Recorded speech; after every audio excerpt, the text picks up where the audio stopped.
Hey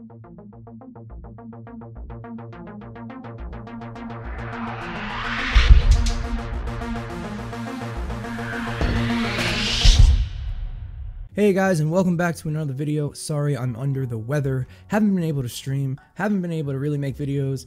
I've been pretty sick. Today is the first day that I decided to take off streaming 100%. I usually try to do like an hour or two, and then just focus on this video right here, CRAM session, all the details you might want to know, and if you don't know anything that's going on with it, and how exactly you can benefit from it, and the best way to farm, and what missions to look at right now. There is some really good news, and then there was some really bad news in the beginning as well. We'll go over both of those points as soon as we start this video. But I just wanted to bring it to you. We're going to take a look at the rat-tat-tat, whatever the gun may be called. But just from this video, it's going to be a separate video, but just from this video, pick it up if you want to, but I would not waste any perk up on it. It's not very good. It's very similar to another weapon in the game, but we'll go over that later on this week and or next week. And let's get into the video. When we first were told about this CRAM session, we were all excited. There was going to be a lot more experience points, or perk up, or survivor XP, and what have you. Then they made some decisions that probably weren't the best. However, a lot of those have been reverted, but I just wanted to let you guys know what they were to begin with. Number one, 4x missions are still your best bet. Granted, they may have some extra rewards on top of them, but if you're trying to farm, if you need that survivor XP, 4x missions is still the way to go. We thought originally that the CRAM session would allow us to get double rewards off of that. So I was thinking that maybe you can end up with 300 perk up, reperk per mission, which would have been fantastic, but they did not choose to go that route. If you look at the map, you'll see extra survivor XP, extra this, extra perk up, extra legendary perk up, but still your best bet are the 4-player missions. You can see right now in the video me scrolling through them, and granted, some of the single missions, the ones that are not 4-mans, have some pretty decent rewards, very similar to ones that are 4-man missions. However, that last reward makes it not really worth it. You can still get the same perk up and reperk that you can on a 4-man mission, but the experience points you'll receive, whether it be schematic, hero, survivor, it's going to be abysmal compared. You can get the exact same 76 and 80 legendary and epic perk up, but you'll only get 12,000 schematic XP or 70,000 survivor XP. Which one would you choose? People are only going to do those other missions when they no longer can do the harder ones. That's just how it's going to be. Now let's just touch on what they also did, which got the entire Reddit, if you're not part of it, in a tizzy. First, when they introduced this thing, I will read a quote from Magist himself.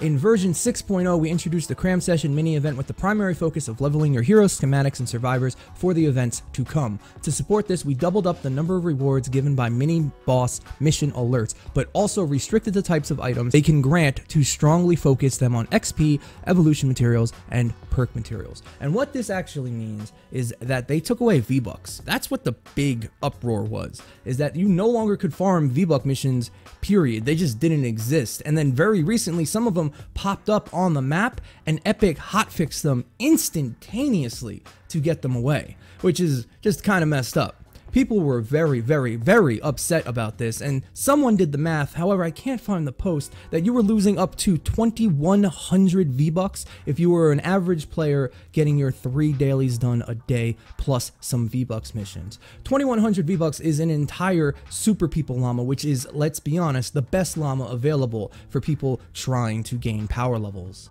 But they have added everything back: heroes, evolution materials, perk up, reperk, heroes, defenders, weapon traps, mini llamas, transform keys, and those V-Bucks are all back in the game as of now. Okay, so now that all of that stuff is out of the way, let's get into the best part of this update, and the thing that you should actually focus on the most, because they did a damn good job with this one. It really feels like Epic sometimes takes 1 step forward and 2 steps back, but this new enemy type is amazing. It's a lot of fun to play with. It brings a brand new mechanic into the game, shielder husks that are actually shielded to everything except a couple of things. Those things are anti-material punch and basically taunt. I believe those are the only two things that can actually do damage to these guys. What they are is they are huge hulking husks with refrigerator doors with little windows on them. They are immune to all damage from the front, basically a riot shield, if you will. However, they are able to be punched by Outlanders. They cannot be bull rushed by Constructors, and basically a soldier has to get around them. Taunts do work as far as I know. However, I've had a really hard time finding them in a game. This footage that you see right here was supposed to be me showing you what you can do with them, but I literally couldn't find any. And like I said, I'm sick, and I can't play for too long without feeling kind of queasy. So just take my word for it. Another cool thing, and my favorite thing about them, is for some reason they have little windows cut out of the top of the refrigerator, and that is their quote-unquote weak spot. It reminds me of something from like World of Warcraft, where you had to shoot them just in the right spot to actually do damage, and I'm a big fan of that. I thought these characters were fantastic. I thought they were really well done, and I think they're the best part of the update. Now, last thing, guys, this video is not going to be very long, because that's basically the CRAM session. Just go out and farm. The last thing, though, this is not our content update. This is not it. So if you're disappointed with this, if you don't think it's good enough, if you don't think anything about it, if you have no opinion, that's fine too. Just know that we are getting our content update, which is most likely going to be some sort of Halloween event in version 6.2. Now, Fortnite last year was a blast to play. That's right around the time when I kind of took a break from Save the World, to be honest, but the map itself was fantastic. And I see them using it again. The player base for Save the World is quadruple what it was last year, and I'm sure they want to show everybody their map. They put so much hard work and time in. It really is great. I cannot wait for you guys to see it. Ooh, one last thing is they did do a stealth nerf to Constructors. After they saw what happened in Horde Bash, where they would just chain decoys back to back to basically kite mobs around the map, and they would never even make it to your base, they did change the decoy on Constructors. Now, it does not taunt mist monsters anymore, period. As far as I know, maybe it still does bosses, but I don't think it does that either. And it also has a shorter radius and a tiny bit of a shorter duration. They did nerf that. It was not in the patch notes, and people are kind of upset about that as well. But let's be honest, it was pretty cheap. I only used that tactics when I was doing level 198 Horde Bash, I believe, and it was the only way you can do it. You just do not do enough damage to kill everything at that level. And we don't have any of that content in the actual game yet, so it's something that needed to be done, but maybe just it was done a little prematurely. But that's really it, guys. Thank you so much for watching this video. Sorry I don't sound great. I am sick. Like I said, we'll be streaming as soon as I start to feel better, hopefully over the weekend, at twitch.tv/roundedtiktak. We hope to see you there. We have a Discord of 1,600 members.